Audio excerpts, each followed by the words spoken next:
लाडक्या बहिणींनो, मोठी खुशखबर. 21वा, 22वा आणि 23वा हप्ता एकत्र येणार का? सरकारच्या मोठ्या बैठकीत 4500 रुपये जमा करण्यावर चर्चा सुरू. 15 आणि 16 मेला होणाऱ्या बैठकीत मोठा निर्णय होण्याची शक्यता. ज्यांची ई-केवायसी पेंडिंग आहे त्यांच्यासाठी ही मोठी अपडेट. मुदतवाढ मिळणार?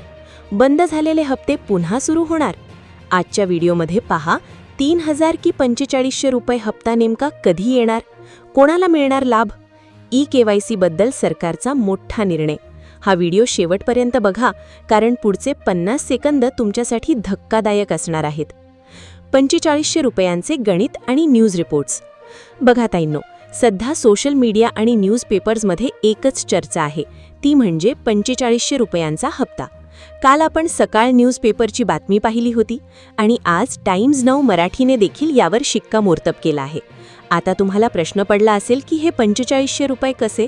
तर त्याचं गणित असं आहे: मार्च महिना 21वा हप्ता 1500 रुपये रखडलेला, एप्रिल महिना 22वा हप्ता 1500 रुपये रखडलेला, मे महिना 23वा हप्ता 1500 रुपये, एकूण 4500 रुपये. जर सरकारने मे महिन्याच्या अखेरीस हे पैसे टाकायचे ठरवले तर हे तीनही हप्ते एकत्र तुमच्या खात्यात खटाखट जमा होऊ शकतात. सरकार आता त्या दिशेने हालचाली करत आहे. 15 आणि 16 मेची मोठी बैठक. आता सर्वात महत्त्वाची अपडेट.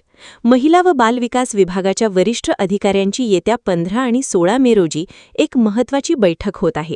या बैठकीत 2 मुख्य विषयांवर चर्चा होईल.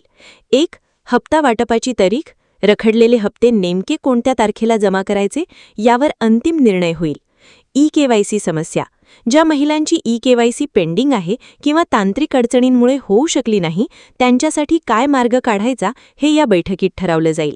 साम टीव्हीच्या बातमीनुसार सरकार ई-केवायसीसाठी मुदतवाढ देण्याच्या विचारात आहे. ही तुमच्यासाठी खूप मोठी दिलासादायक बातमी आहे. ई-केवायसी आणि लाभार्थ्यांची मागणी.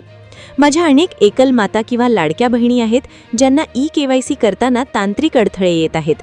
आम्ही आमच्या चॅनलच्या माध्यमातून सरकारला ही विनंती करत आहोत की या महिलांना पुन्हा एकदा संधी मिळावी. ताईंनो, तुमची ई-केवायसी झाली आहे की नाही हे मला कमेंट बॉक्समध्ये नक्की सांगा. ज्यांना 20वा हप्ता मिळाला आहे त्यांनी आपलं नाव आणि जिल्ह्याचं नाव कमेंट करायला विसरू नका, जेणेकरून आपल्याला एक अंदाज येईल की किती महिलांना लाभ मिळाला आहे. शेड्यूल्ड मीटिंग नंतर जो काही निर्णय येईल तो मी तुम्हाला सर्वात आधी आपल्या चॅनलवर सांगेन. लाडकी बहीण योजना बंद झालेली नाही, फक्त पडताळणीमुळे थोडा उशीर होतोय. त्यामुळे काळजी करू नका, तुमचे हक्काचे पैसे तुम्हाला नक्कीच मिळतील. अशाच नवनवीन अपडेट्ससाठी आपल्या चॅनलला सबस्क्राईब करा आणि हा व्हिडिओ तुमच्या इतर मैत्रिणींना आणि नातेवाईकांना शेअर करा. भेटूया पुढच्या व्हिडिओमध्ये. तोपर्यंत धन्यवाद. जय हिंद, जय महाराष्ट्र.